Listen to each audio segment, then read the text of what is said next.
Hi everyone, happy Wednesday. Yes, Wednesday. I had to make sure I have my days correct because somehow we're already in March too.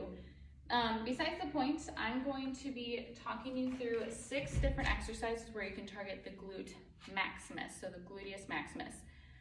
Last week I talked about exercises for the gluteus medius, but today I'm going to show some exercises for the gluteus maximus. The thing with the gluteus maximus, it is the biggest muscle in our glutes, and there's a lot of different ways that you can target it, and some of the main ones are like your basic squats, your RDLs or deadlifts, and then, it kind of varies as well. Some of them I'm going to be showing you today that are like major ones that target the glute max, but a big one is your standard squats and deadlifts, RDLs, that can target them as well. So I'm going to go through 6 different ones, and I have a variety of things here to kind of demonstrate these on. First one I'm going to show you are glute bridges. These can be done on a hip thrust machine as well. Those are called Kaz Glue Bridges. And I'll explain the difference between those and actual hip thrusts that I have on here as well once we get there. But glute bridges, I like to do these on the floor primarily, and I like to do them with a dumbbell. But I'm going to show you the basic standard version. A lot of these exercises can be done weighted or banded, similar to like the glute med exercises that I showed. So for the glute bridges, big thing, you don't want that natural curvature. You want to tilt that pelvis back so it's cemented on the ground so there is no gap between your back. Arms are going to lay flat, feet are close to your butt. You're going to use those glutes of the glute max to press towards the ceiling and then slow and controlled back down.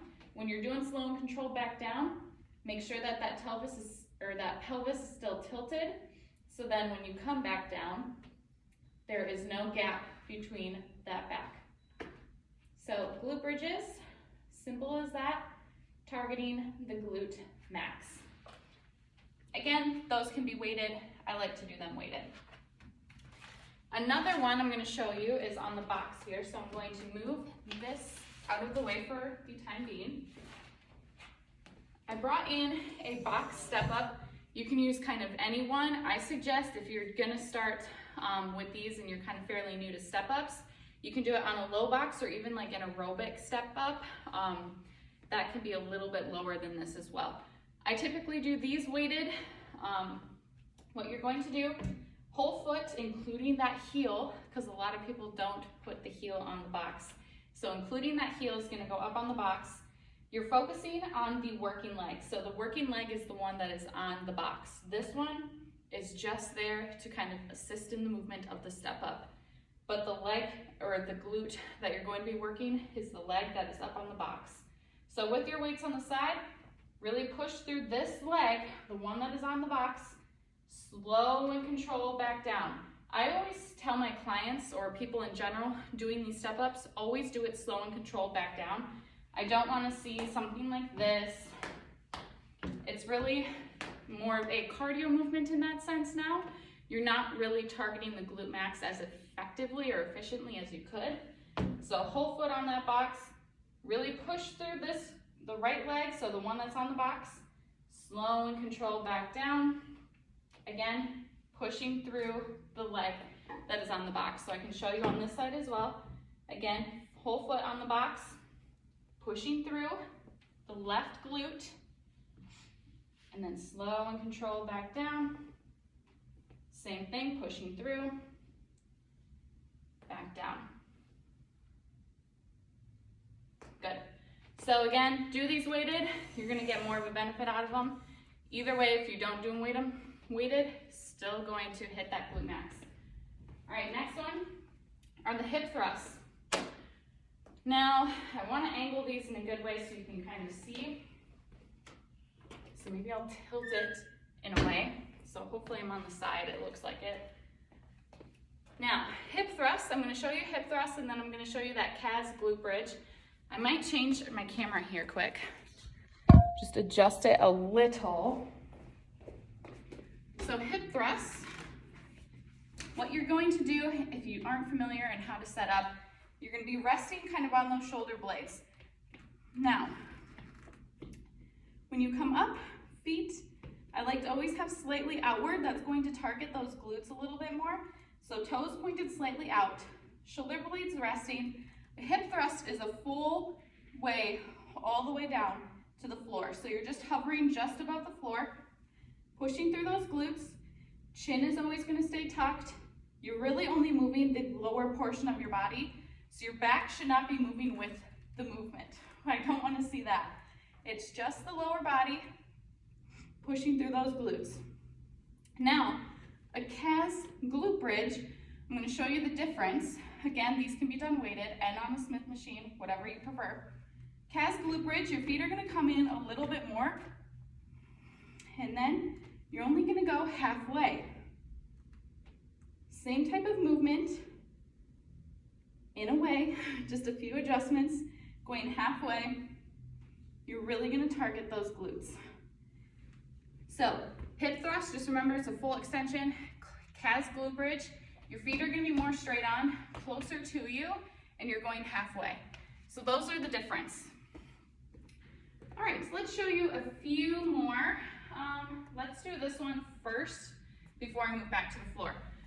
So I'm going to angle this a little bit differently again, just so you can kind of see in the right angle.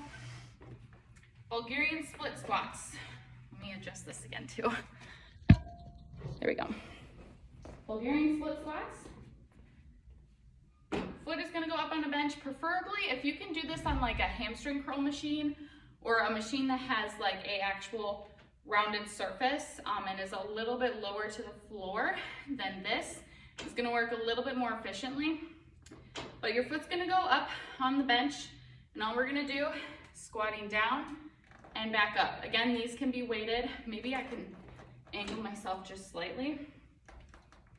All the way down, back up. So Bulgarians are a good way to target the glutes. If you're feeling it a little bit more in the quads, have a slight lean forward, kind of similar to a reverse lunge. Slight lean forward is going to target and make that focus more on those glutes. It's kind of a little adjustment where you're like, does it really do much? But if you have that slight lean forward, it is going to target those glutes a little bit more than the quads, believe it or not. Give it a try. Let me know, because it's pretty true, but that's besides the point. So Bulgarian split squats are another great one to target those glutes. Two more exercises. On the floor, I forgot my band, but I can demonstrate without it. These can be banded, these last two exercises. Oh my gosh. First one I'm going to show you is a plank, and you're going to do leg lifts. So again, these can be banded. You put the band right above your knee. You'd come into plank, hold here, and you would just alternate, bringing up the legs in a nice leg lift. So that's all you would be doing. That's going to target primarily that glute max, what we want. And then the last exercise, this can be done on a cable machine as well. It's just a standard glute kickback. So really, you're going to attach that cable around your ankle, or if you want to do it banded, you'd put that band right around your ankle as well. And you would just do a straight kickback. So you have a slight bend in your supporting knee just to keep it soft. Flexing this leg, so you're not pointing, but flexing.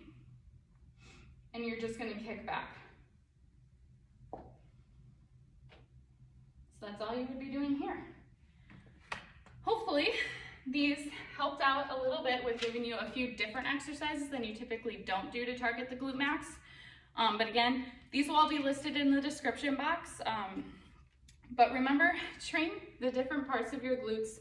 Each one has its own kind of benefit, but all around, each glute is going to help support that posterior chain that does not get worked a lot. It's going to help support hip stability, balancing and unbalancing of the hips, and just prevent overall injury prevention again in that lower posterior region. So hopefully these gave you a few different exercises to try out. Some may be new if you haven't ever done them before. Give them a try. Let me know how it goes for you. And I will see you in another video tomorrow, Thursday. So have a great Wednesday, everyone. Bye.